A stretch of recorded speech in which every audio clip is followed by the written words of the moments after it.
All right. Hello, my name is Emily, and welcome to the Small Book Club. So this evening is our first meeting to discuss one of the books in this haunted house series. If you are here for the live, say hello in the chat. I'd love to know who is here. And if you're watching on the replay, there are some questions that I'll be asking throughout the live stream. So I would love to hear your thoughts in the comments down below. While we give folks a minute to get in, say hello, I just want to I have 4 pieces of housekeeping. So the first, my partner is going to leave partway through this live stream, and I have no idea how our reactive dog is going to react to that. So if you hear a dog screaming, he's fine. We'll deal with that as it happens. 2 is we're talking about the 1959 novel by Shirley Jackson. There isn't enough time, I think, to touch on any of the adaptations. There's just too much material, I think. So just prefacing that. 3, there's a content warning for this book. This novel ends with a character unaliving themselves. That's the algorithmically friendly way of saying that. And also there's at least one character off page. There's a mention of another character unaliving themselves. So beware that if you plan on reading this book, you haven't read it yet, that content is there.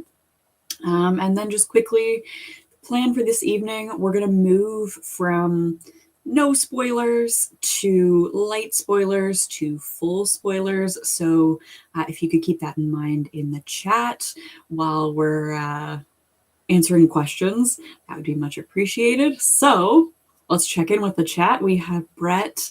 Hey, Brett. And Insult the Glory. Monica from Colorado. Hello. So we're going to start with just a general question. Have you read this before? Was this your first time reading it? What were you expecting? And more importantly, did you enjoy it? We also have It's Just Me, Carlene. Hello. It's nice to see some different names in the chat this time. So in terms of answering the first question, this is my 3rd time rereading this, I think. So I knew what I was expecting, and I did enjoy it. I feel like I enjoy this more with every reread, which is not the case with all pieces of horror lit. Like sometimes once you've seen the ending, that it's just not as fun. But with this one, I feel like every reread gets better. Like I come back to it with more memories from the previous reread, and I'm bringing more things to it. And my other question is, this is frequently cited as one of the best ghost stories of the 20th century. And I'd love to know, you don't have to answer this now. I do want to circle back to this. How do we feel about that? So that is one of those things to keep in mind throughout this discussion. And I am going to come back to this question. Do you think this is one of the greatest ghost stories of the 20th century? So in the chat, Austin's here too. Hey. So Carlene says, this is a first time reading it. They enjoyed it, but was expecting it to be creepier. And they were looking for more of an atmosphere similar to what We've Always Lived in the Castle. Fair. That's fair. I feel like each of her novels has a little bit of a different vibe. Like she's touching on similar themes in each one. But yeah, they're all a little bit different. Austin's popping in and out. Excellent. Oh yeah, you can definitely see Jackson influencing other works, like even other works that we're going to talk about this year together for this book club. Oh my goodness, so many folks. Hello. So yeah, our first general question to folks who have just entered the chat is like, is this your first time reading it? What did you think of it? So first, Insult to Glory. It was my first time reading it. The Lottery is like one of those short stories that I feel like is a lot of people's maybe first and only encounter with Shirley Jackson, because it is easy to analyze. Like it's a compact thing. Interesting that folks have been reading We Have Always Lived in the Castle, because I feel like Hill House was like the big title I always associated with her name. So it's kind of cool that other books are on people's radars.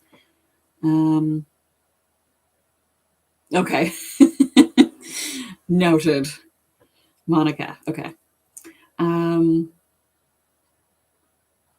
Amina's here. Hello. It's nice to have you back in a live chat.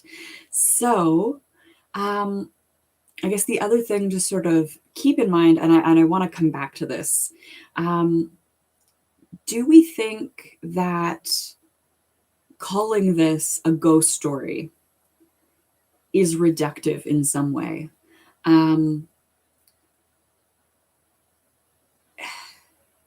And I ask that because there is a very small body of scholarship, less than you would think, or at least less than I was expecting quite a bit. Like I had sort of thought that not having an institution like paying for journals, that's why I wasn't finding much. It doesn't seem like there are Jackson scholars in the way there are like Austen scholars and Tolkien scholars, right? Which I thought was weird, considering she seems to be offering like a pretty heavy critique of the roles of middle-class white women in the 1950s. And you would think that would be meaty things that scholars want to work with. But I only ever really see her when she is talked about. She's talked about as like this horror author, this gothic novelist. So I kind of want us to think about that as we chat through and answer some of the questions for this evening. Going back to the chat. Again, Brett with The Lottery, a theater play of The Lottery in high school as a first exposure to Shirley Jackson. Interesting, Amina, that you were frustrated with this towards the end. And when just because you joined later, we're sort of starting spoiler free, and then we're going to move light spoilers and then full spoilers by the end. So I would love to know more about why you felt frustrated with the ending. And yeah, I feel like this does really, painting it as a ghost story really does set certain expectations. And I think especially if you did what I did and you encountered the Netflix adaptation first, which has like jump scares and like is definitely more horror than this, then returning to this might feel soft in comparison. Yeah, so that's interesting. Okay, so light spoilers. Let's chat a little bit about the key players in the story. Our cast of characters, they are small but fairly mighty. And I'm curious if folks had a favorite character, a least favorite character. I can definitely point to one of the characters as so grating. Like I can feel myself getting angry when I encounter her on page.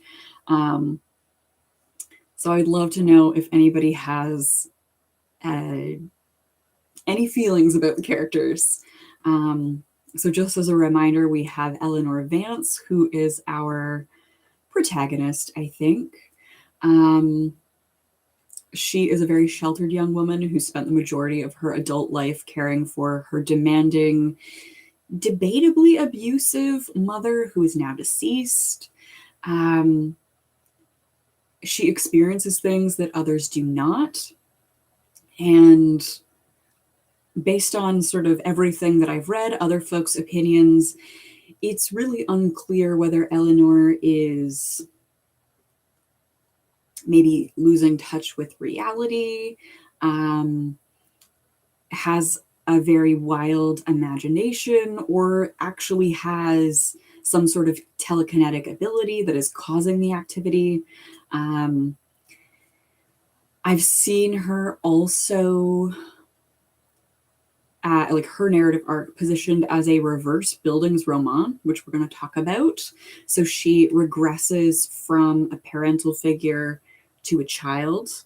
And the house begins to possess her. And then we have Theodora, who is an artist. The text that we have, she is heavily implied to be queer. I think it was Shirley Jackson's biography that revealed that in one draft, earlier drafts of this, Theo was on page a lesbian, and that was edited out to get published. I think it's worth noting that Theo does not fall into the bury your gays trope. She survives to the end, which is interesting, worth noting. Luke is the young heir to Hill House. Largely uninteresting to me. Theo accuses him of being a rake and toying with the inexperienced Eleanor. Dr. John Montague is an investigator of the supernatural, and he wants to find scientific evidence of the supernatural. We sort of see him in opposition to the character that makes me want to die, which is his wife, Mrs. Montague. So where he is very like, get out the tape measure, like, let's measure this cold spot. His wife is like, feelings. They have very different approaches to engaging with the supernatural. Oh my goodness. She drives me crazy. Like I feel like the anger rising when every time she talks. Oh, she makes me mad. But then at the same time, in doing this research, like I on every reading, I sort of interpreted her as comic relief, because at this point, by the time she comes into the novel, it's quite late. I thought maybe she was supposed to be comic relief, and I found her grating. But in doing this research, she's actually a kind of radical character. So Mrs. Montague is the faculty wife of Dr. Montague. And Jackson spent her whole life, I know we're doing a little bit of biographical reading here. Who am I? Jackson spent her whole life being reduced to the faculty wife of her husband. And faculty wives were supposed to have read something vaguely interesting, but have like no personality, no thoughts, have a nice black dress, but mostly be in the way when they're at faculty events. And they're when they're at the events, they're talking about their house and kids, and they want to leave the event to go to their house and kids. Like, that is the thing that Jackson was butting up her whole life as a faculty wife. And so here we have Mrs. Montague, who is very much not the faculty wife. She has rejected that role. She has a passion for the paranormal, and she goes out and does all of these interesting things by herself, right? She doesn't take this trip to the house with her husband. She's off doing whatever. It's more important than going on vacation with her husband. And she shows up later on her own time and just sort of takes charge, like, well, this is what I want to do. I want to see the most haunted room. I want to inspect this. Like, I want to sleep here. I want to do planchette readings and like let the spirits or whatever she's doing, right? Like, on the one hand, she is awful. And on the other, she's just so not. Maybe that's why she's grading, because she comes in with her own agenda, and like everybody else has sort of fallen into place at this point, and she just butts up against it. Yes. Okay, going to the chat here. So Monica mentions that Jackson wrote mom blog content. Yes. So that's another thing that she butted up against, was the fact that she like paid the bills with the mom blog content about, I think the titles are Living with Demons and Raising Savages. And so she was known for like her humorous housewife advice. And so to then be taken seriously was a real difficulty for her. And it is interesting that, I mean, I guess there's a little bit of flirtation. I always read a little bit of flirtation between Theo and Eleanor. Like they do some fairly intimate things for strangers. In some ways, maybe it's flirting left over from an earlier iteration of the manuscript, or maybe it's, we're going to talk a little bit about the family that's built here later. Maybe it's more of a sisterly relationship. But yeah, I do find that their interaction is interesting. Amina liked the doctor at the beginning. Yes. There's a moment where the doctor is like everybody's like, oh my God, your wife is awful. And he's like, but she does have the buttons on my shirt really nice, guys. She's really a great housewife. And I just feel like that is even more to Jackson's, or the narrative's point, maybe. I don't want to claim that that's Jackson's intent, but the text, I think, maybe demonstrates somebody really resisting this role of housewife, because she isn't meek, and she doesn't easily slide into this group dynamic. She very much comes with her own personality. A lot of folks dislike her. Okay, so moving from Mrs. Montague, who is sort of one type of woman, we have Hill House. And I think we're very much invited to view Hill House as a character, specifically a capital M mom, which we're going to talk about in a little bit. A mom of the Norman Bates variety, abusive, clingy, needy, demanding. And that is coming with a shift in the role of parents and a shift in parenting in the 1950s.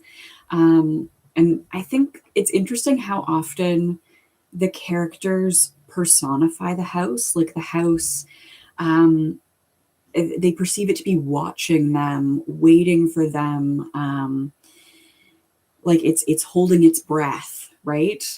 And yeah, I feel like we have to talk about her as a character. And then there's Hugh Crane, which we're also going to talk about. So again, sticking with light spoilers, I want to talk about the post-war nuclear family that came up in Richard Pascal's article. I will try and come back and link in the description all of the articles that I referenced, because you can sign up to read them for free if you're interested through JSTOR. You don't need an academic institution, which was news to me. It must be a post-pandemic accessibility thing.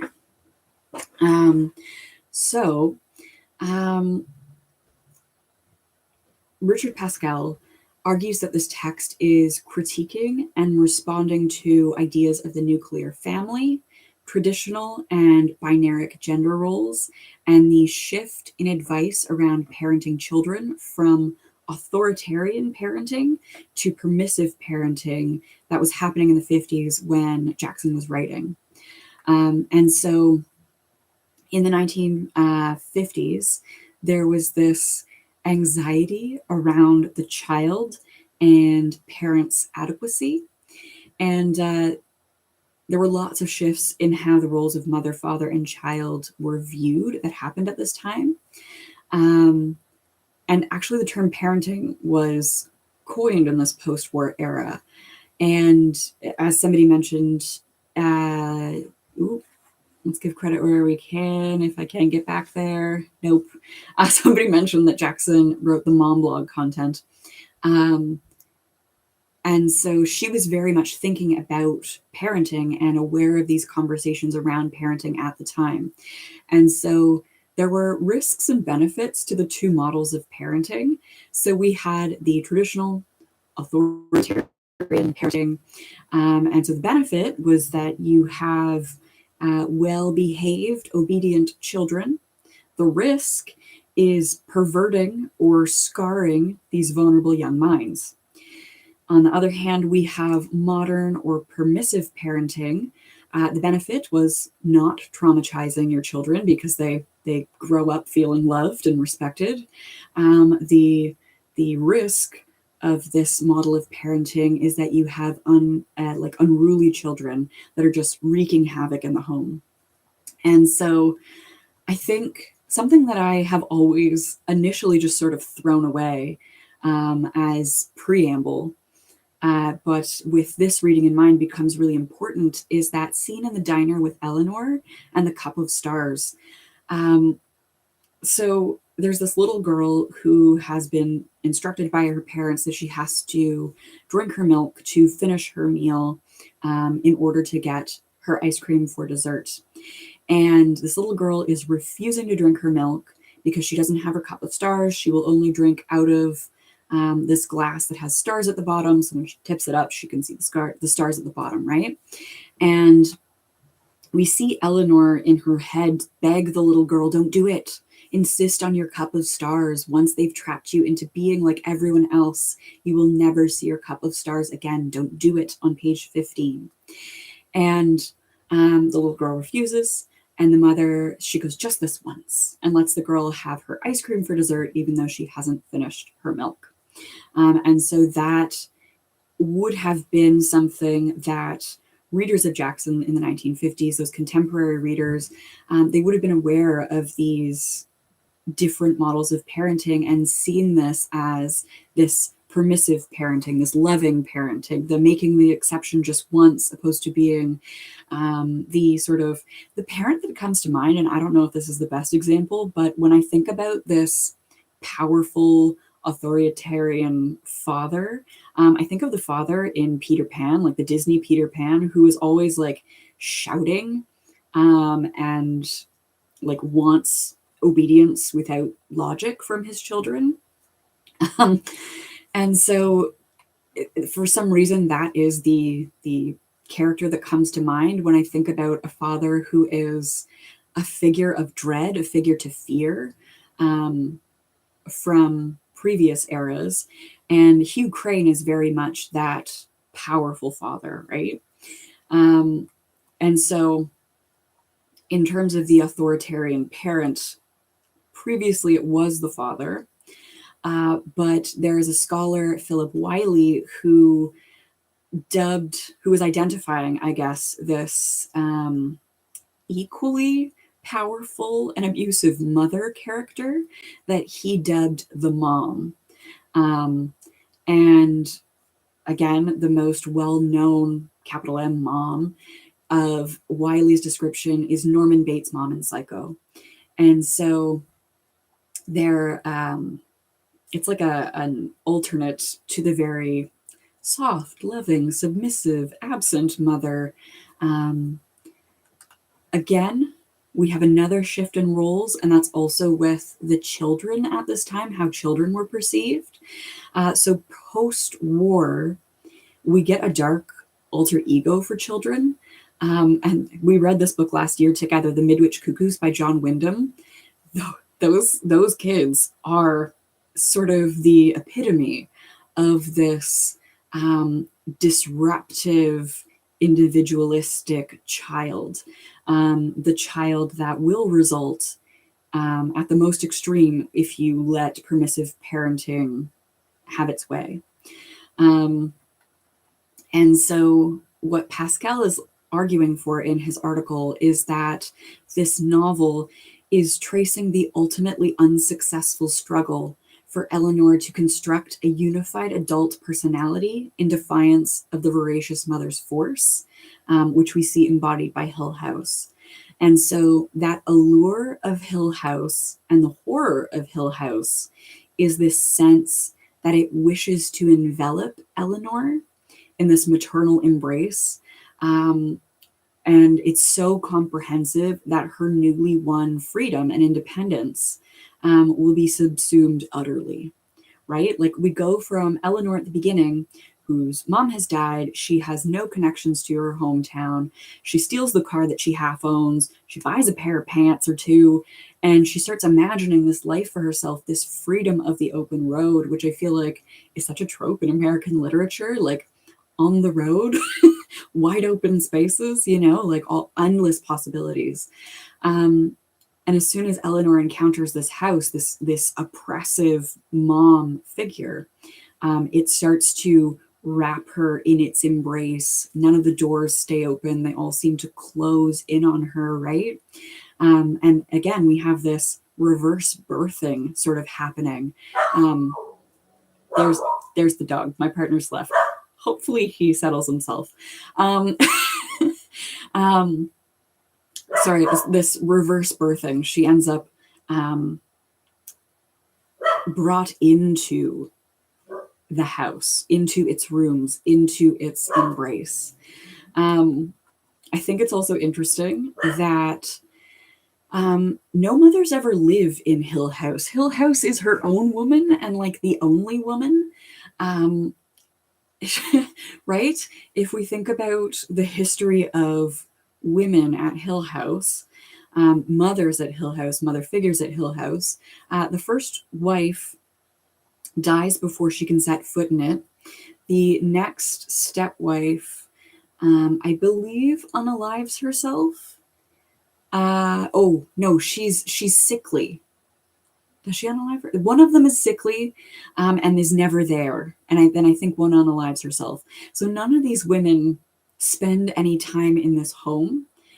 They have no influence over it. And so this house is sort of only influenced by Hugh Crane. There's no other guiding force on it in its early years of its creation.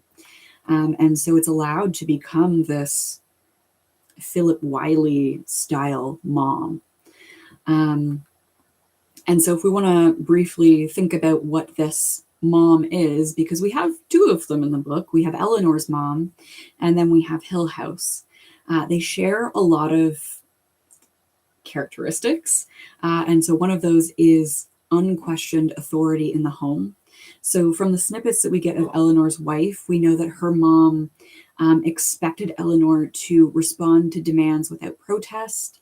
And then if we think about what Hill House does, the ghost hunters, they try and open all the doors, they try and open all the windows, they try and make the space the way they want it. And Hill House goes, absolutely not. And she closes all the doors the way she prefers to have them. So like there's this, my house, my rules, no questions. Then we have a determined hostility to any free expression. Here, Wiley narrows it into naive forms of sensual or sexual pleasure on the parts of the children. I don't know that Hill House necessarily does this, but in terms of hostility to free expression or to pleasure, I think pleasure is what I want to focus on here. So with Eleanor, she wasn't allowed bright clothing. One of her freedoms after her mother passes away is buying her own clothes, buying pants, buying a red sweater. How daring to wear pants and a bright red sweater.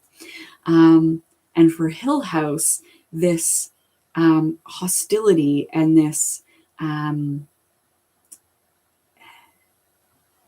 guess, what's the word I want?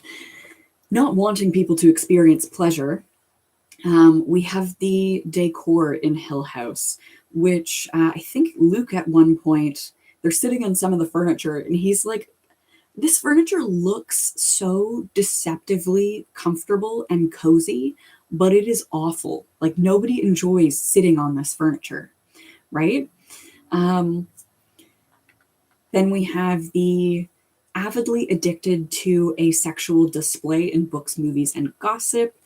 So Eleanor's mom makes her read spicy romance novels to her, while at the same time forbidding her from engaging in dating. And Eleanor, when we meet her, is 32 and has no romantic or sexual experience. I'm not really sure if Hill House is addicted to sex. We don't really have textual proof for that. But worth noting that this mom figure, that is a characteristic of it, especially because we're going to be building on this throughout the course of the year with these haunted house books. So if this capital M mom shows up, I kind of want to come back to this. And then the last trait of this mom that Wiley identifies is that she expects her children to be hard on themselves. Her mother is perpetually bedridden and expects her daughter to attend her night and day. And Hill House is too hospitable. She expects folks to stay and stay forever. Like once you're invited, you can't leave. And so I think we sort of have that that same trait there in the two moms that we see in this text. And so going back to Pascal, he feels that this novel really wants to critique Victorian motherhood, speak back to it. So we have Victorian motherhood being so like in opposition to Wiley's mom. It's survived, it's mutated into something more oppressive in this modern mom. And so we have this controlling Victorian manor house mom. Of course, we can't have a mom without a dad. And, well, we can, but in the context of this, the nuclear family, we have the sex-crazed patriarch, Hugh Crane. He sort of fashions himself, like when we get glimpses of that scrapbook, he fashions himself as like the Christian God, omnipotent, possessive, and willful. And he was the solo parent. He was the one influencing Hill House, the house that he built. Yes. And it's interesting that Hill House was built, as Monica's mentioned in the chat here, that it was built to throw off the occupant's perspective.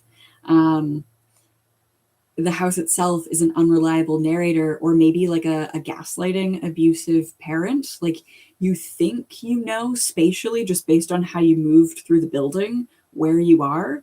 And Hill House goes, oh no, absolutely not. What are you talking about? Why would that be there? Like you never quite can believe what you're seeing.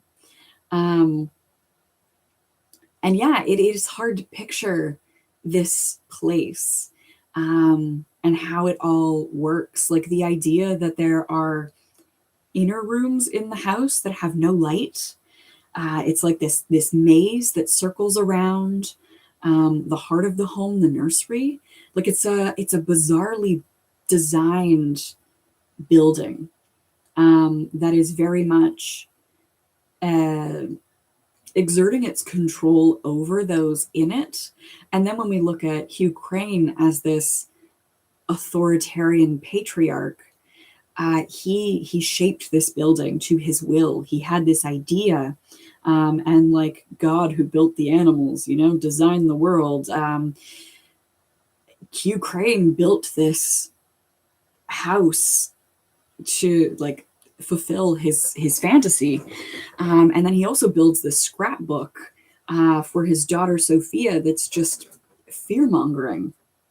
It stresses subservience to dutiful parents, the spiritual imperative to remain untouched by worldly lusts and ingratitudes. And it has these horrific illustrations of eternal damnation.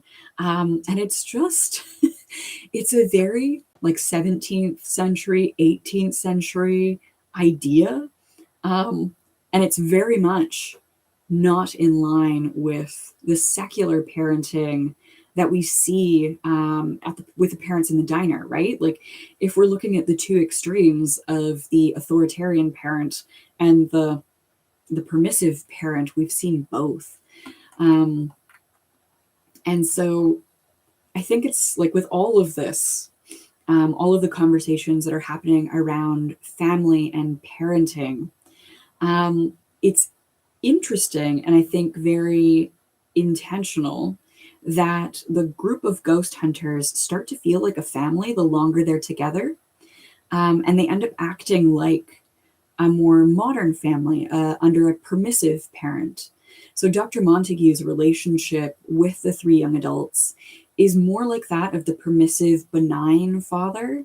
And like the happy, close-knit families of post-war America, you have this, they all have dinner together in the evening, right? And then they gather together to sit in one room to play games and to tell stories.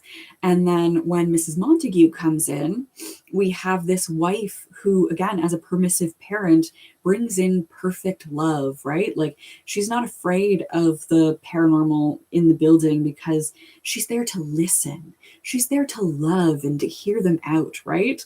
And you can kind of brush her off as being a sort of like floofy idiot. But in this model of parenting that we're seeing with Hill House and Hugh Crane in opposition to Dr. Montague and his wife, like, they are the permissive parents. And so then that leaves Luke, Theo, and Eleanor as the children in this dynamic. And we see them tease each other. We see Luke and Theo as the older, more experienced adults, older, more experienced siblings who start to leave Eleanor out of things. And they start to make jokes that go over her head. And then, of course, tying into that reverse Bildungsroman, the house reverse birthing Eleanor, sort of, I guess, de-aging her, making her more childlike throughout the text.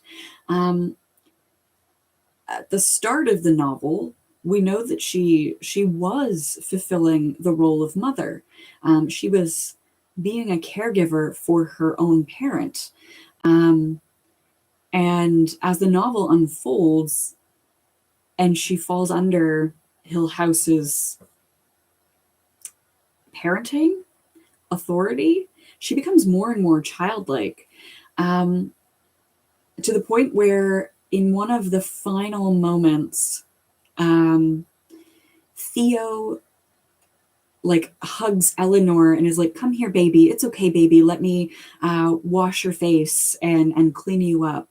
So Eleanor has gone from like free to drive my car and wear my pants and choose what goes in my body and talk to the people that I like, to the baby, to the youngest child. And by the end, light spoilers, we're going to see her dance and run throughout the house and play hide and seek like a naughty child from the rest of the adults. And she's going to run around singing this refrain from a children's song. And she's become like a child haunting the house. And so one of the questions that I posted on a community post, and I would love to, with all of this in mind, family dynamics, how the characters are being positioned maybe as siblings. Does this change the conflict that we see with Eleanor and Theo? Do you think it adds to the sisterly bickering? Is it Theo is an adult woman And they've started out as equals in this house, like friends, like, oh my gosh, this place is creepy. Like my room used to be in the embalming room. Like, do you know what I mean? Like they're joking at first, like equals. And Eleanor has started to move further and further away from being Theo's equal. So is she just becoming annoying? I just, every time I read this book, I look at their relationship and I don't understand why it's so hot and cold. And if it, I don't know, I like the framing of it as a family relationship slightly helps, I think, at least for me, because I wondered about, I never really liked that we don't really have many female characters in this novel. We don't really have many characters, period. There's not that much to work with. So that Theo is sometimes really catty and mean, and like she feels like the stereotypical high school mean girl, I never liked. But thinking of her as an older sister kind of makes me more sympathetic, because you can love your little sibling while also being kind of shitty to them, right? So yeah, I don't know. Do folks like this reading of, I guess you don't have to like it, but do you buy it or understand thinking of this as a critique of family dynamics and gender dynamics?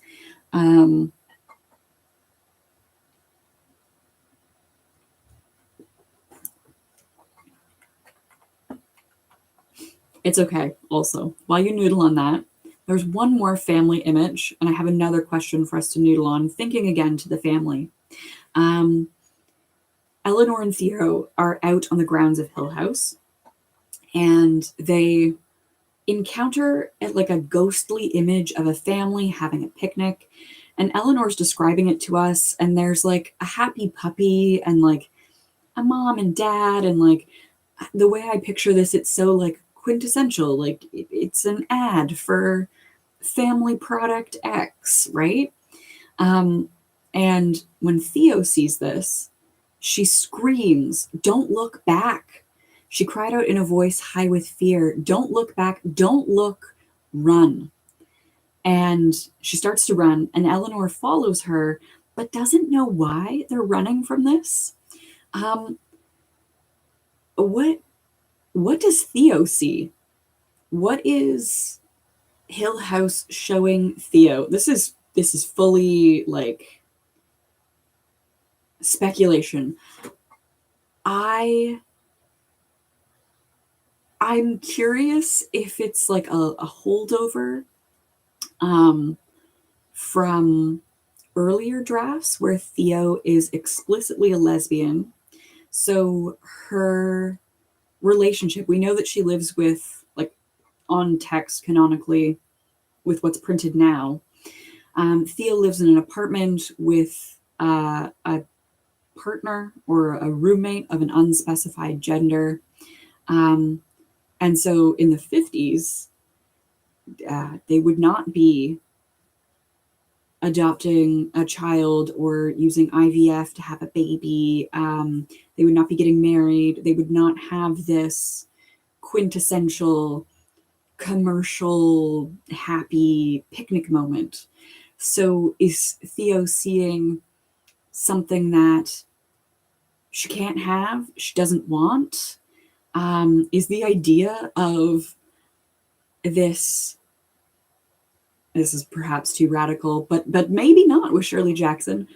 Is it that this heteronormative picnic of like the man and woman and their picnic basket and their 2.5 kids and their puppy, is it so repulsive to Theo that she's like, oh shit, run from this?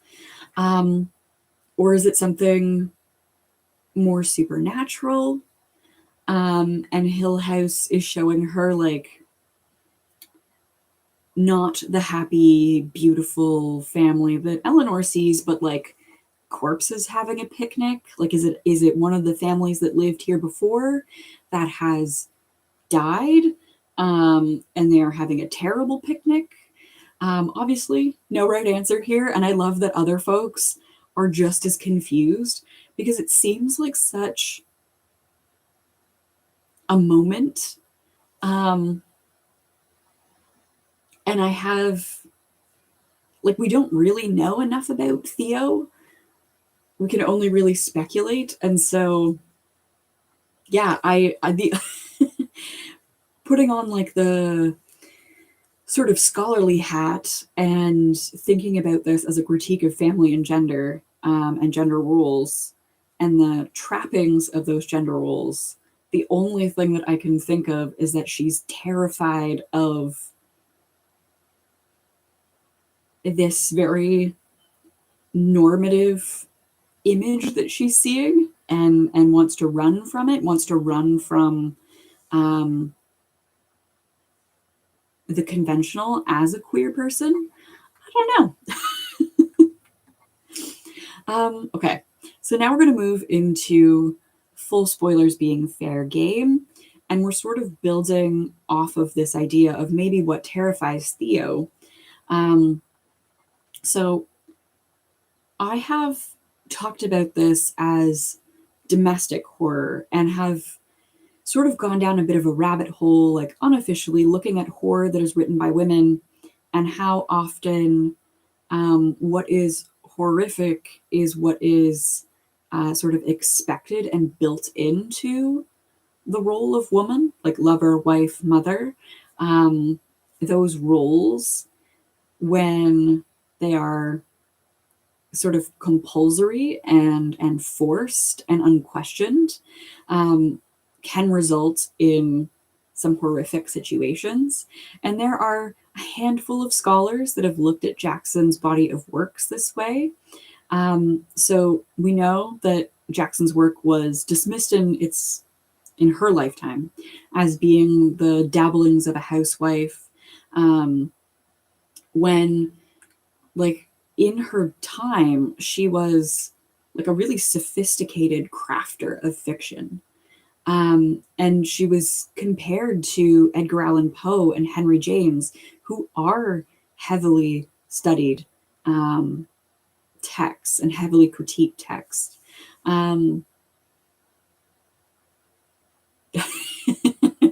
Sorry, I saw the chat move there, Brett. You felt the house was showing Theo something that only she could see, that was nightmarish to her. Yeah, and Shelley Duvall's face looking at the man bear, the furry person in The Shining, the Kubrick film, that's also equally possible, that it's just like something entirely curated by the house for her. And again, they're seeing different things. That Theo is seeing her worst nightmare, and Eleanor is seeing her greatest desire. Sorry, going back to domestic horror. So there's been a small,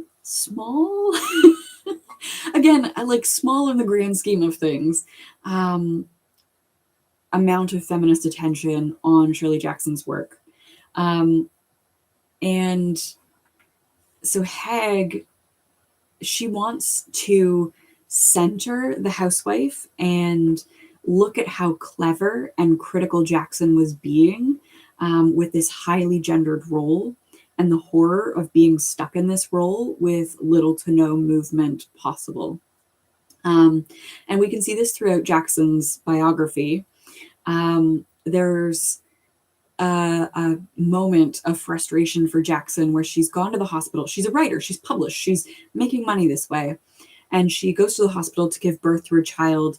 And the nurse goes, what is your occupation? And she insists, writer. And the nurse goes, housewife. And Jackson's like, no, I'm a writer. And the nurse is like, no, you're not, you're a housewife. And it's that box that Jackson butts up to throughout her career, throughout her life. And throughout her body of works, we see that happening. And I know we're specifically focusing on Hill House, but throughout her works, Jackson keeps coming back to and looking at isolated middle-class white women. She positions the suburbs as these sad little islands, these traps for women in the 50s. They're places where women are stuck. They run the household, they raise the children, they cook the meals, and then they visit other women and they talk to other women about running the household, raising the children, and cooking the meals. And that is what their whole sphere is. The world is the domestic. And Haig goes on to argue that home in Jackson's work is a constricting and destructive force that women are powerless to oppose. So homes in Jackson's work don't provide safety and security. The home in Hill House, the haunted house, whatever this is, evil entity, physical building, mom, whatever we want to call it, it is not a safe and secure home. Folks in the chat mentioned that they were familiar with We Have Always Lived in the Castle, also not a safe and secure home. And so while Hill House isn't in the suburbs, and it doesn't have a housewife, we see a lot of the same issues with it. Any woman that became the homemaker, became the housewife in Hill House, would have been isolated. As Mrs. Dudley loves to remind everyone there, like, we leave. When it gets dark, we leave. We're far away. No one from town will hear you, and even if they did, no one is coming to get you. Like, you're on your own little island here. And it's massive, right? Like, we watch the ghost hunters explore this maze. Aside from the fact that it is designed terribly, just imagine the labor that goes into cleaning this house, especially because at this point, it's like a Victorian house built on this mass scale, but without the servants, the workers to maintain the house. So it would be like it's designed, it seems, as like a single family home. Mrs. Dudley is there as like a caretaker, a housekeeper, because no one actively lives there to keep the home 24/7. But that's a huge undertaking. If any one of Hugh Crane's wives made it to that house, maintaining that house would have been her whole life. Like, she would have been stuck there. She would have had nothing, like none of her own time to pursue anything. And again, we come back to that faculty wife that Jackson was always sort of pigeonholed into being, like the housewife, the faculty wife. If they're always thinking of home, they're expected to be at home. When they're not at home, they're thinking about home. And when they're at home, they're thinking about making the home and caring for the home. That's a horrific place to be. Like, if your whole life is work that you can never escape, that's pretty that's pretty horrific, right? And if you think about when this was written in the 50s, it's post World War II. So during the World War, men left. We have early like women's movement into the workforce, and the men come home, and the women are expected to go back into the house. And so there's this like taste of being independent, of being outside the house, of working. And then in the 50s, you're sort of back in the suburbs, back in these isolated houses. it's a shunned house. It's and the people within it are shunned by society, as Monica's mentioned in the chat there. That's scary. That would be horrific, right? The other thing that we learn about the house is that the nursery is its heart. So we could read this two ways. We're looking at this new model of parenting. We have permissive parents that put the child's health and well-being and happiness at the center of everything, that the nursery is the heart of the home. We could take this to be children are being centered, which means that women, like the mother, the housewife, she's not the authority. She is living to serve the children at the heart of the house. And I mean, that's the second thing, right? That if the nursery is the heart of the house, then it's the job of the housewife to be making, birthing, raising children. That's her whole purpose. If the center of the house, everything pivots around the heart of the house, the heart keeps the body of the house alive, then that women are serving, the housewife is serving this purpose. And again, that would be pretty horrific as well if once you have children, your whole world is them. And in this context, right, like to lose any sense of identity. Again, it's what Jackson was butting up with herself, right? As she's in the hospital giving birth, she's going, I'm a writer. And they're going, no, you're a housewife. So what Alexis Shotwell argues is that the house is the thing that produces the gender division that it just seems to secure. And so being properly gendered in her context, in her argument, always involves being seen in connection with a house and in connection with good housekeeping. So everything sort of gets tied up in this building. And so I don't know, I found it personally very validating to see even the tiniest bit of scholarship identifying this as more than a fun ghost story, that like on the surface we can look at it as like, ooh, spooky, like banging on the doors, cold spot in the library. Everybody who stays here leaves and doesn't want to talk about this building. Everybody who stays here long term tends to unalive themselves. But like having other scholars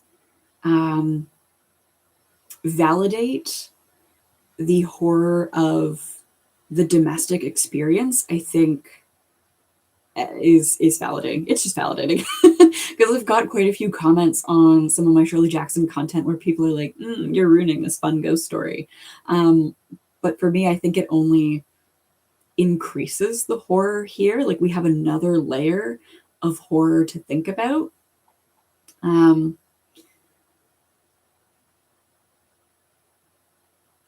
So in the chat we have, it's just me, Carlene, that the comparison between Hill House and We've Always Lived in the Castle have these homes, these unsafe homes, unsecure homes, I assume.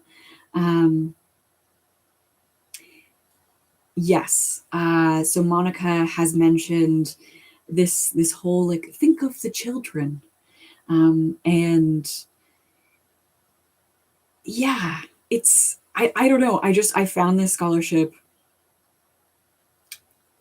validating. And I think it for me, and I hope for folks watching, that it gives us another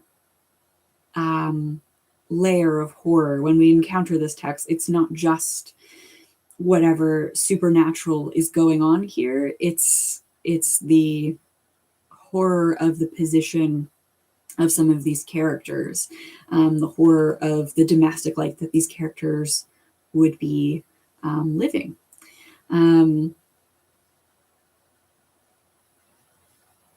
And yeah, like there, as Brett's mentioned, there's January Jones' character in Mad Men, living an unsatisfying life after having a job and her own money and a career before marriage. Like there are so many instances of this throughout film and television.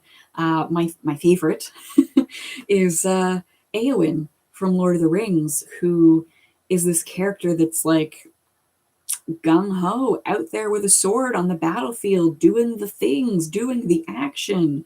And then she gets married and she vows never to pick up a sword again, and has children. So she goes from being this radical independent person with a job in the world to a domestic role.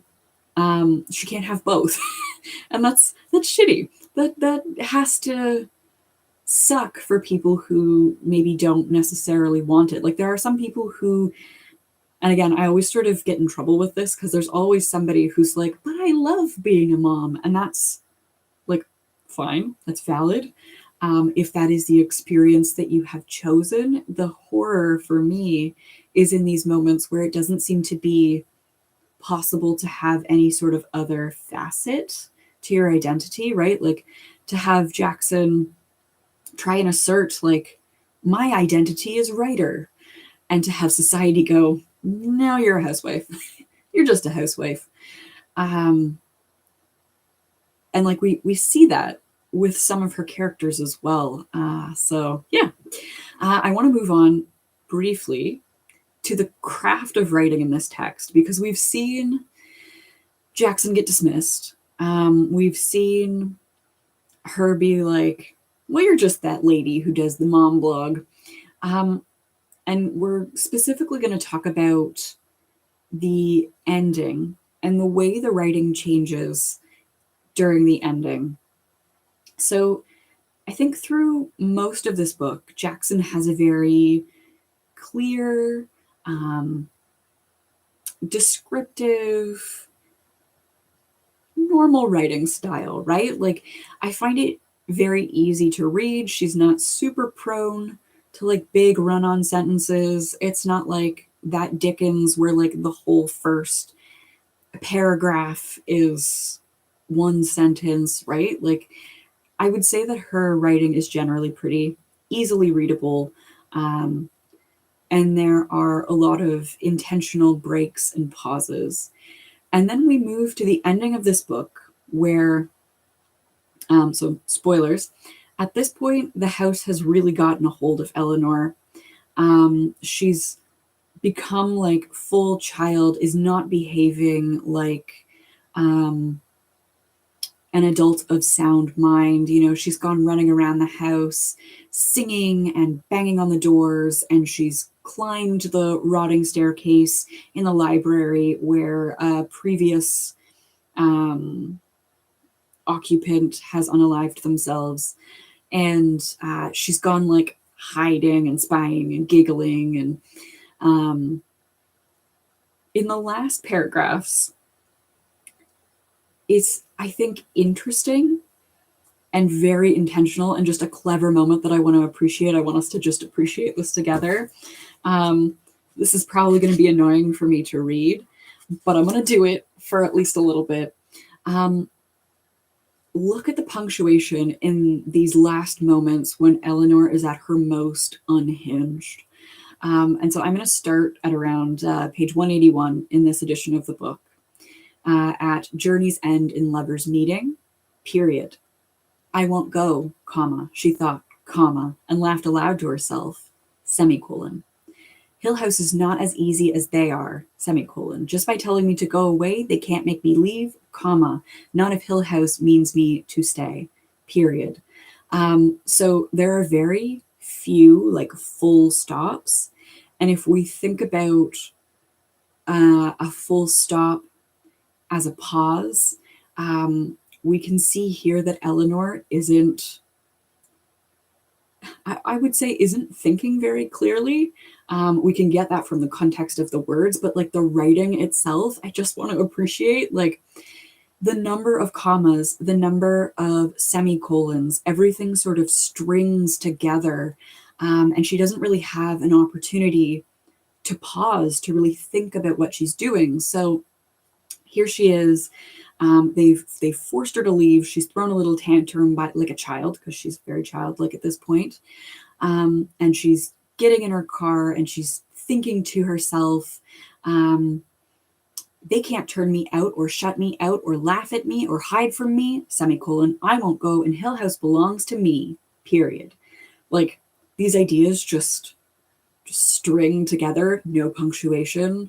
And then right before she hits the tree, in the unending, comma, crashing second before the car hurled itself into the tree, she thought clearly, why am I doing this? Question mark. Another thing that brings us to like a full stop, like a moment of clarity. Why am I doing this? Why don't they stop me? And so, Brett, you've mentioned like the punctuation makes her sound more rushed and frantic. Yeah, like it's perfect. Like I just really appreciate the shift in the writing in this moment.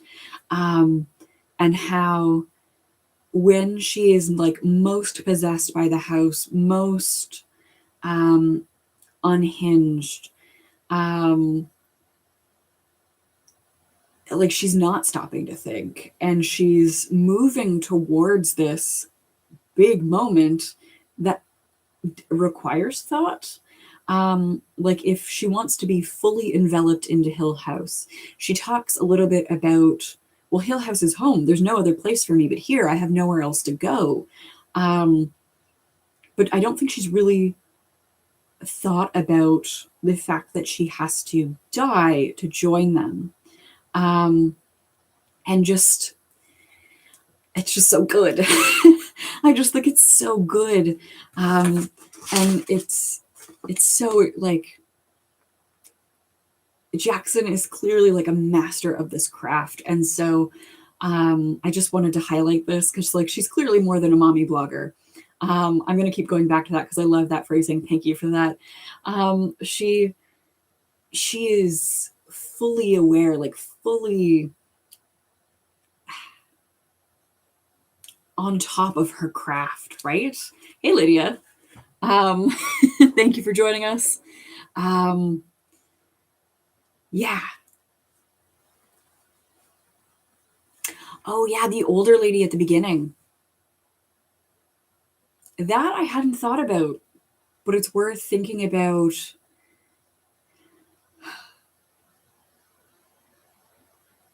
Maybe on the next reread, I'll have to pay more attention to that old lady and see if we can pull her into anything else. Because, like, looking at how intentionally this is crafted,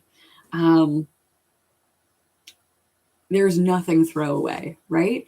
Like, I was annoyed at the beginning of the novel that it took so much to get to the house. And every time I read it, looking at the research here, like, it's all very intentionally on page. And so there's so much to play with. I love it. So thank you, Monica. I'm gonna think about that old lady a little bit too. Okay. Continuing on with craft, we have the repetition of Journey's End in Lover's Meeting. So I would love to know what this means to you. It's a phrase that's repeated 13 times over the course of the narrative. I have the page listings. I don't think anyone at this point is going to look them up. But they come up multiple times. Either Eleanor thinks it or Luke is the one who says it out loud a couple of times. And so obviously we know that it's significant. We know that it's important because it comes up so many times. What does this mean to you? Like, it's again on page 181 before she crashes that car. It begins sort of that really unhinged free flowing of thought before she crashes the car. Journey's end and lovers meeting. I'm gonna hydrate for a minute. I would love to hear folks' interpretation of this.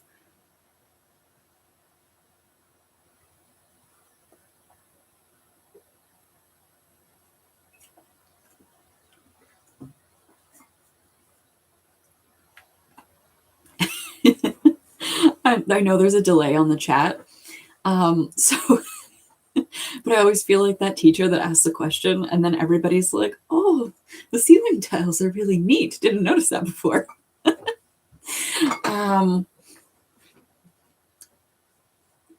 So Lydia has said in the chat that she felt as though it was a statement on her journey ending as she found her place at Hill House. I love that. So I did a Google on the phrase. Please do keep, there's like no wrong answers. But I did a Google on the phrase because I was curious, like, is this a reference to something that I haven't read? And so it's from The Twelfth Night by Shakespeare. And so, again, I haven't read The Twelfth Night, but that's the one where the twins are separated and before they're reunited. And so we have the idea packed into that statement of these siblings, these twin sibling souls have been separated. And so when they finally come together again, the journey of spending a lifetime seeking out this missing part of your soul is when these lovers meet. And so if we're looking at it that way, I think it very much speaks to Eleanor finding her place at Hill House. It ends up positioning, I think, Hill House and Eleanor as these twin souls that were destined to come together and find each other. Maybe the house as her lover, as her seducer. When she first sees the house, she does say that she feels like it's waiting for her. It's evil, but it's been patiently waiting for her. And the first time this line occurs is actually before she's seen Hill House. So on page 25 in this Penguin edition, I imagine it's fairly standard. So page 25, if anyone is looking for it around the beginning of the novel, it's repeated twice.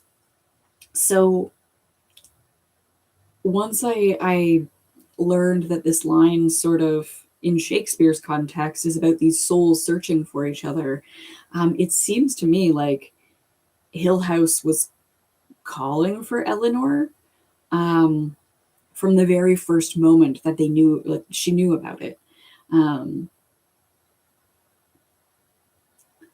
So in the chat, we have just a phrase of the time. That, I think that was my assumption. Honestly, every time it came up, the first few readings, I was like, all right, Eleanor, great. Journey's end and lovers meeting. And then Lydia's mentioning if she was supposed to be some kind of reincarnation of one of the sisters. Oh, like the soul or the spirit of what's living there has its twin, its match in Eleanor. Yep. Also possible with this paranormal aspect. Amina in the chat has mentioned of it as her willing a fateful destiny for herself. Ooh, destiny. I like that idea. And it sort of ties back to the idea that because the line happens before she's even seen the house, that they're destined to come together. she kept wanting to look for it. So continuing on with Amina's comment, she kept wanting to look for adventure, and so she was determined to find it no matter what. Yeah, I like that. Monica says that they read Eleanor as almost asexual, and it was an over-romanticization of her relationships. It does come at a lot of points of her heightened emotion. Yes. Yep. Again, it does seem also like a fairly naive, inexperienced thing to say. She's met these fast friends, and she's treating them like they're fast friends, this little family in the house. I think especially with Thea, when she's begging to go home with her, like, I'm going to follow you. Journey's End and Lover's Meeting, that, that heightened feeling. Love it. I love it. Okay. So yeah, I feel like there's just so much going on here. Shirley Jackson did such a good job. And then, okay, speaking of a repetition, we have the novel coming full circle. So the novel opens and closes with the same quotation, and it is, Hill House itself, not same, stood against the hills, holding darkness within.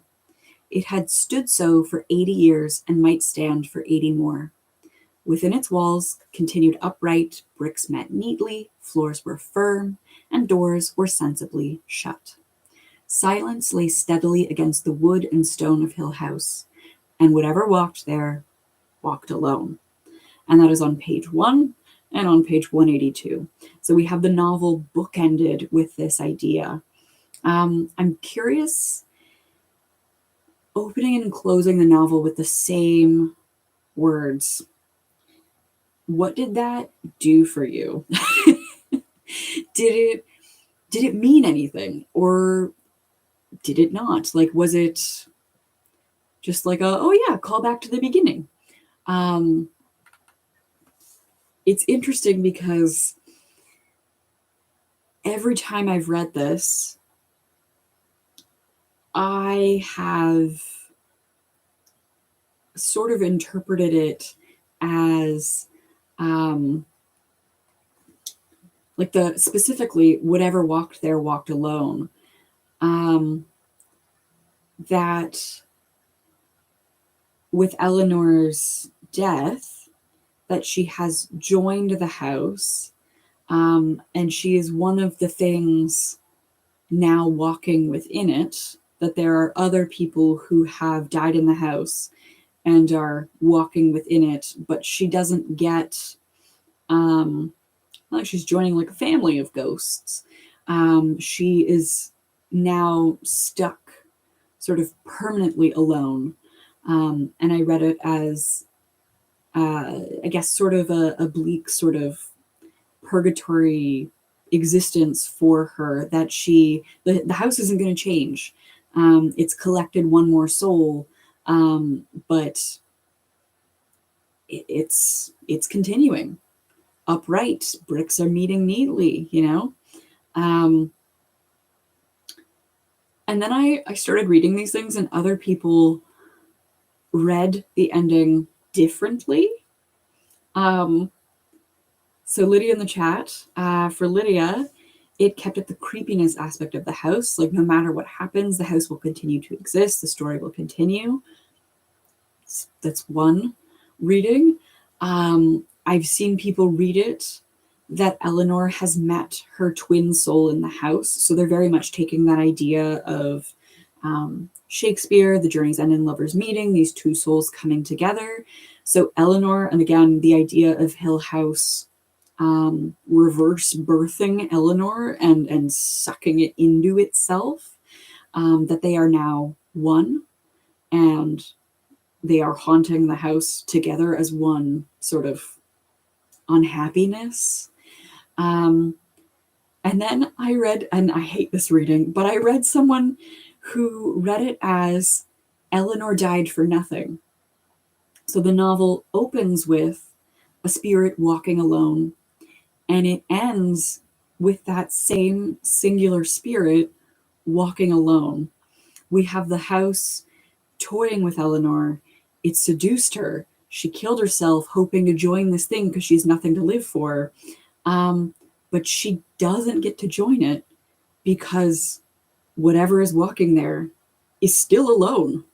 And I was like, oh, that's that is out of all the bleak endings that we're talking about, that Eleanor didn't even get to be a part of something is like extra bleak. I mean it in the chat. By starting the novel with this paragraph, SJ set up the house as a character, but there's no traditional character arc for the house.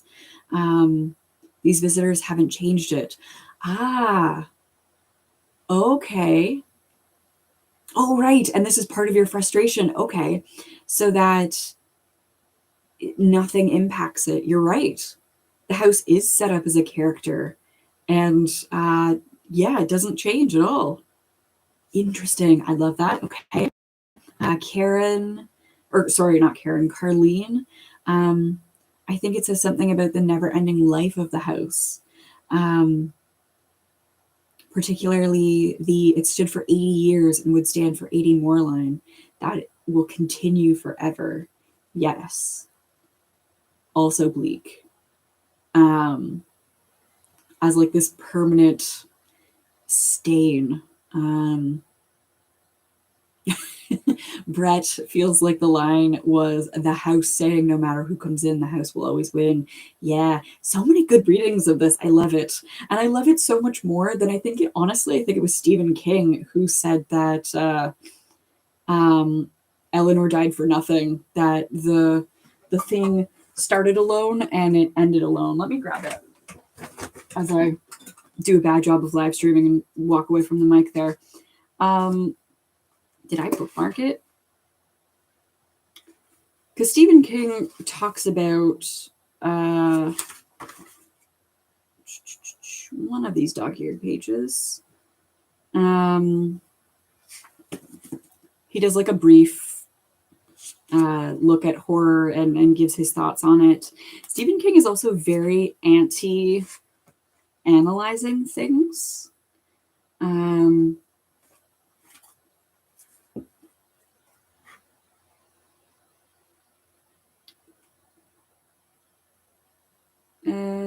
Yeah, I think it might have been Stephen King who says that this is super bleak, that this is Eleanor died for nothing because whatever's there is still alone.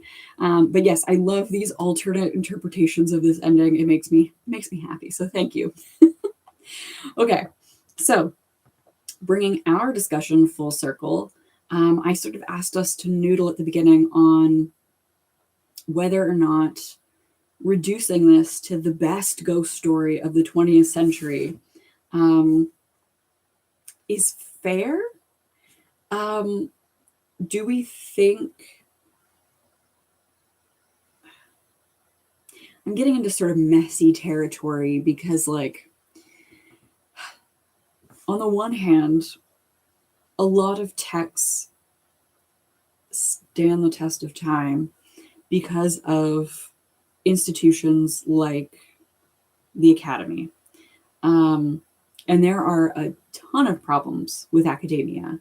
If we look at the English canon, it's mostly old dead white men because of who was studying them and who felt texts were worthy to be studied. So on the one hand, is there really value in wanting a work to be studied and analyzed? And that this is where I've been with this whole thing. Like,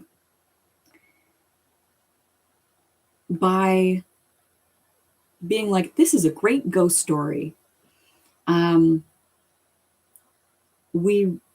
it's been reduced to genre fiction.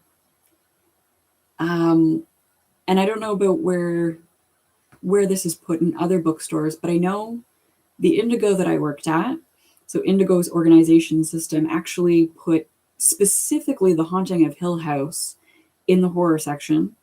and the rest of Shirley Jackson's works under literary fiction. And so there's this awful divide. It's really difficult to study genre fiction in the academic space. It's not taken seriously. Folks doing it, it's like a little pet project, or like they're the quirky prof that hosts the open course for the STEM kids to get an easy English credit. And so, you're reading popular fiction in those courses because it's not serious literature worthy of study. And so there's like all this garbage that I keep like bumping up against. So part of me is like, yeah, it's a genre fiction ghost story. Excellent. And we're going to think about it critically. We're going to look at it as fun and creepy and suspenseful. And we're going to also acknowledge that there's a lot here to work with. There's a lot here to unpack. Like if you want to read it critically, you can. It makes it a really great text with a lot of potential. So yeah, I don't know. If anyone has any thoughts on like genre fiction versus literary fiction, because it's something that I'm very personally conflicted about. Yeah, all of Stephen King's books, sorry, Brett in the chat has mentioned that all of Stephen King's books are in the horror section, and he has many books that aren't. Carlene says, I don't think I can think of it as a ghost story. It doesn't feel like a ghost story, but it's supernatural in a way. But a ghost story, I don't know. Yeah, like, okay, here's the other thing. If you mismarket a book, and perhaps this has been mismarketed as a ghost story, does that then make the book sit wrong with readers because you're giving them the wrong expectation, right? Like, I don't know. You get these conflicting messages, I guess, about this book, right? That it's a ghost story, it's popular fiction, but Shirley Jackson very much wanted to be a serious, like, literary fiction writer. And so not putting her in that club is just another way of being like, you're just a dabbling housewife. And then the sort of refusal of contemporary scholarship to study her. I don't know. It's weird. I find it super weird. Monica's mentioned in the chat, the division between genre and literary fiction has more to do with the author than the text. Someone on TikTok said, literary usually means the author went to an MFA program. That's true. That is true. Yeah. Yeah, it's a weird thing. It is a weird place for this book to be. And I feel like if Jackson were alive today, I think another contemporary example of this is Margaret Atwood. Margaret Atwood writes a lot of things that would be considered science fiction. She just does. But throughout her career, she has refused the science fiction label and been like, oh, no, I write literary fiction with a speculative fiction flair. And so it's very much her insistence that this is literary, that it is worth, that she deserves space. She deserves to have branches of scholarship devoted to her, because there are Atwood scholars. And like, you can study Atwood and you can have your your paper on her funded and supported by the university because she is literary. She's worthy of study. Do you know what I mean? There's just so much like bullshit around this. And I feel like if Jackson were alive today, she would very much be in Atwood's boat of being like, no, please take me seriously. Don't put me next to Stephen King. Stephen King doesn't want to be taken seriously. He is like this anti-academic study person, right? So yeah. And yeah, I wonder if putting it in the horror section, yeah, like if you're right, Brett, that it's simply because of the title, The Haunting of Hill House. Like we expect this to be a ghost story, like it says on the tin. Yeah, I don't know. Okay, so before we wrap things up, because this is going to be part of a series that we're working on throughout the year, looking at the haunted house, I am wondering if we want to make predictions for recurring haunted house themes. So themes that we see in this book that we think will probably carry forward and that we'll see again and again, maybe in new contexts. So I have a few here that I think will come up. I think will be, I guess, familiar friends by the time we make it to December of this year. And I'd love your input. I'd love to see how right we are about what we're expecting when we come to these books. So isolation, I think we're going to see a lot of isolation, both of the location and the characters themselves. Like I think the characters are going to be isolated from other people, even if there are people around them. They're going to be sort of emotionally isolated and disconnected. I think we're going to see families looked at because a house is like a domestic space. It's a place where people live, families live. I think we're going to see the family come up again and again. I think we're going to see the house personified, like we saw with Hill House, and just ascribed agency. I wonder about, this is the phrase that I really liked describing Hill House, insistent hospitality. So Hill House is like violently hospitable, insistently hospitable, in that if you try and leave it, you will die. There are consequences for attempting to leave the space where you have taken shelter.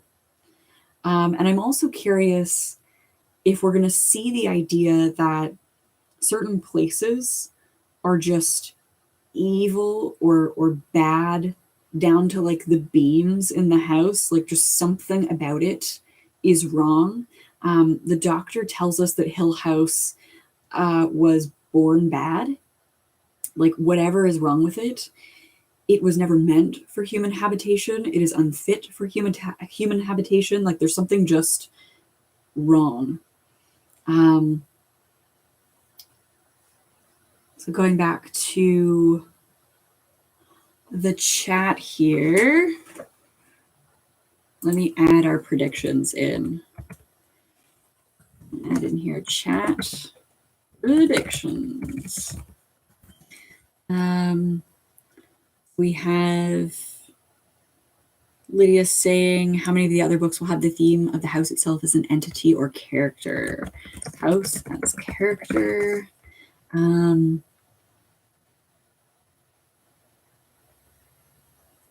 Ooh, an odd perspective from the house.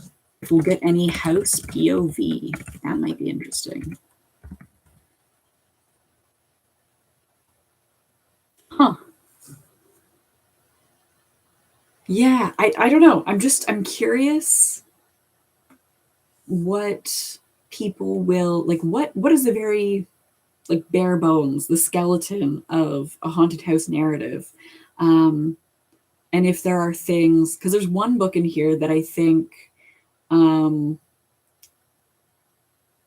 is not a traditional haunted house, but I kind of wanted to push us to play with it a little bit. Unusual floor plan. I like that. Because like a lot of haunted houses do have like this maze-like quality to them. Like they're designed to be inconvenient. I like that. Okay. So with being mindful of the time, I do have a little bit of housekeeping for our next reads. But before we do that, does anyone have anything that we didn't touch on that they'd like to chat about with Hill House? Any odd moments, any characters now that we're in like full spoiler territory that's sort of left hanging that you're looking for, like, what does the group think about this? Please, please put your thoughts in the chat if there's anything. Oh my gosh, there's a new book. So Carlene has mentioned in the chat, there's a new book that's supposed to be taking place in Hill House. Yes, so there, it's been authorized by like the Jackson estate. And this is a low buy year for me, and I did pre-order it. And so depending on the size of that book and what things look like with my employment situation, that might be worth it as like a follow-up to this to squeak in another live stream. Because we have read this together and that book is coming out, I think it's in October. It would make sense if it was in October spooky season. Ooh, okay.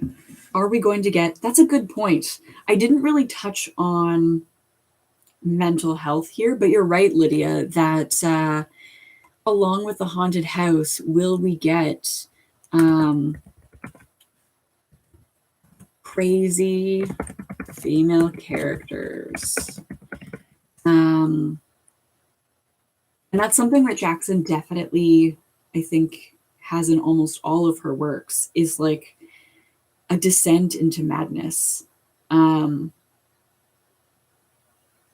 So could just be a Jackson thing, could be an everybody thing, a necessary thing that women's fragile little minds can't handle the haunted house. I don't know, but we will find out. Okay, so housekeeping pieces. So I think everybody here I recognize fairly well.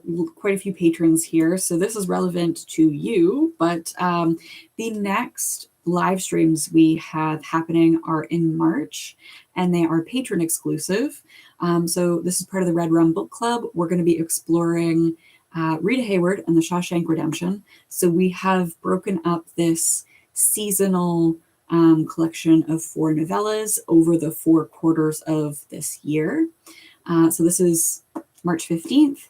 And then at the end of the month, we're going to have a live stream discussion discussing Christine. It's said discussion a lot of times.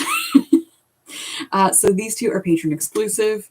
They are open to patrons at all tiers. So if anybody is watching on the replay and is interested in joining along, Patreon starts at $1. The link is in the description box. So there's that happening in March. And then for the free to everybody made possible by the lovely patrons, thank you, patrons, the next free live stream following along in this series, looking at another haunted house, we are going to be exploring White is for Witching by Helen Oyeyemi. So this, mark your calendars, is for Wednesday, April 26th at 7:30 p.m. Eastern Standard Time. So thinking about what was missing, Shirley Jackson is a white middle-class woman in a very specific time period and is obviously preoccupied with her experiences. So here we're looking at the Silver family, and they are reeling from a loss, I believe, of Lily. I can't remember who Lily is. I've read this and I can't remember who Lily is. And so her twins, Miranda and Elliot, and the father are mourning her absence, and the house is not well either. It creaks and grumbles and confuses visitors in its mazy rooms. It forces winter apples in the garden when branches should be bare. And there are generations of women in its walls. And so I think we're going to see a lot of those features of the haunted house that we chatted about.